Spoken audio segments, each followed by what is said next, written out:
দেখো বন্ধুরা, এই যে আবার কতগুলো মাছ নিয়ে এসছে। দুপুরবেলা কিন্তু মাংস হয়েছিল, তারপরে এখন আবার এতগুলো মাছ নিয়ে এলো।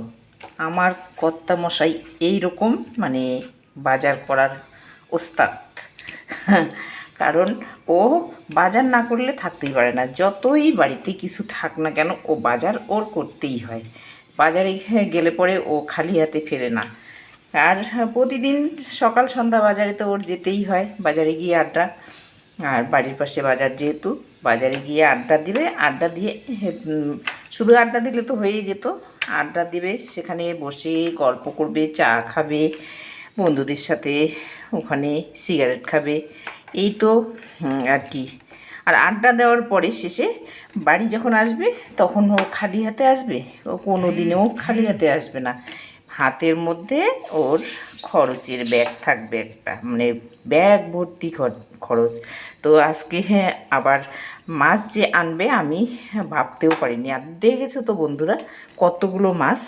এই এতগুলো মাছ ভাজতে আমার কতটা টাইম লাগবে দেখো।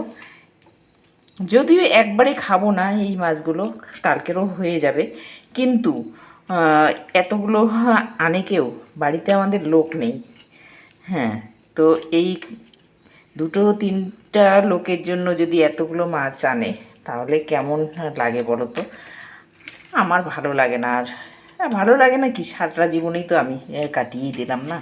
এখন মানে 3 কাল গিয়ে 1 কালে ঠেকেছে, তারপরে এখন আর বলে কোনো লাভ নেই।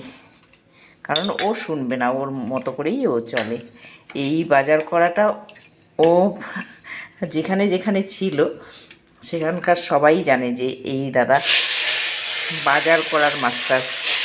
মানে অনেক অনেক মাছ মাংস নিলে কম করে আনে না, অনেক অনেক নিয়ে আসে। এই যে মাছ ভাজাটা বসিয়ে দিয়ে দিলাম, এই যে একদিক দিয়ে মাছ ভাজা হয়ে যাচ্ছে, আর লবণ হলুদ মেখে নিলাম।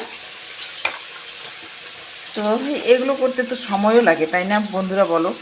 এই যে ও তো মাছ এনে দিয়ে, ব্যাগটা এনে দিয়েই বাস খালাস। তারপর সম্পূর্ণটা করতে হয় আমাকে। এই যে মাছগুলো ধুলাম, মাছের আবার একটু তেল ছিল, তেলের মধ্যে ময়লাটা থাকে যে, ওগুলো সব বের করে ফেললাম, শুধু তেলটা রাখলাম। এই যে দেখো একদম পরিষ্কার জিনিসটুকু রেখেছি। আর সব যত কিছু এখানে ময়লা আবর্জনা ছিল সব এগুলো বের করে ফেললাম। তো মানে খাবো যখন একটু পরিপাটি করে খাবো, নোংরা নোংরা করে কেন খাবো, তাই না? তার জন্যই আমার সময়টাও বেশি লাগে। এই যে পরিপাটি করে এগুলো করতে করতে অনেকটাই সময় চলে যায়। তার জন্য বেশিক্ষণ ফেসবুকে টাইম দিতে পারি না। তারপরেও যেটুক টাইম আসি ফেসবুকে একটু মনোযোগ দিয়ে পড়ি কাজটা। আর লাইভগুলোতে গেলে পরে প্রচুর টাইম লাগে, এই জন্য কোনো কোনো সময় লাইভে ঢুকেও আবার বেরিয়ে পড়ি। তো আমাদের একটা গ্রুপ আছে, যে আরবি গ্রুপ, আরবি ফ্যামিলি গ্রুপ। তো সেই গ্রুপটাতে এখন আছি। তো যখন ওরা অন থাকে আমাকেও অন থাকতে হয়। কখন ডাকবে আমাদের অ্যাডমিন, আমাদের ডিরেক্টর আছে, সেই ডিরেক্টর হচ্ছে রবীন্দ্রনাথ বর্মন। তো তার কথা মতনই আমরা সব জায়গায় যাই, কাজ করি। তো এর জন্য কোনো কোনো সময় টাইম দিতে পারি না। যখন আমাদের যে ডিরেক্টর আছে, তো সে রাগ হয়ে যায়।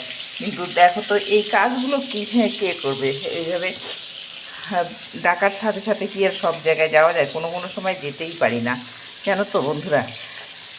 তো এই হচ্ছে আমার কাহিনী। আমার যে গ্রুপে যারা যারা আছে সবাই আমার ভিডিওটাকে আজকে দেখবে আর শুনবে আমার এই কাহিনীটা, যে আমার কেন সবসময় আমি অ্যাক্টিভ থাকতে পারি না। আর যদি অ্যাক্টিভ না থাকতে পারি তাহলে আবার সবাই সবাই বলতে কি অ্যাডমিন আর ডিরেক্টর রাগ হয়ে যায়। কারণ গ্রুপে থাকলে পরে তো গ্রুপের কথা মতো চলতে হবে, তাই না? তো গ্রুপের কথা মতো চলতে পারি না, তখন রাগ হয়ে যান তিনি। তো আমার কাজ আগে, তারপর ফেসবুক করি আর কি। শখ করে করি, আবার ভালোও লাগে। ফেসবুক যদি না করি, এখন অভ্যাস হয়ে গেছে। যদি এক টাইম একটু ফেসবুকে না থাকতে পারি, তাহলে পরে ভীষণই কষ্ট লাগে মনে, যে আজকে আমি ফেসবুকটাতে ঢুকতেই পারলাম না। তার জন্যই তো। আর ফেসবুকে আছি যে আমরা, ফেসবুকটা একটা ভালো দিক কি, ফেসবুকে আমরা কত ভালো ভালো লোকের সাথে, বন্ধু হোক, দাদা হোক, দিদি হোক, ভাই হোক, বোন হোক, সবার সাথে যে একটা আন্তরিকতা হয়ে গেছে না, এটার জন্যই আরও ফেসবুকটা ছাড়তে ইচ্ছা করে না।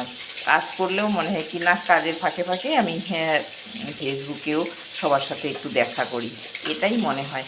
তো আজকের আমার এই ভিডিওটা কেমন লাগলো আমার গ্রুপের সবাইকেও বলছি, আর এমনিও যত ফলোয়ার আছে সবাইকেই বলছি কেমন লাগলো অবশ্যই কমেন্ট করে জানাবেন।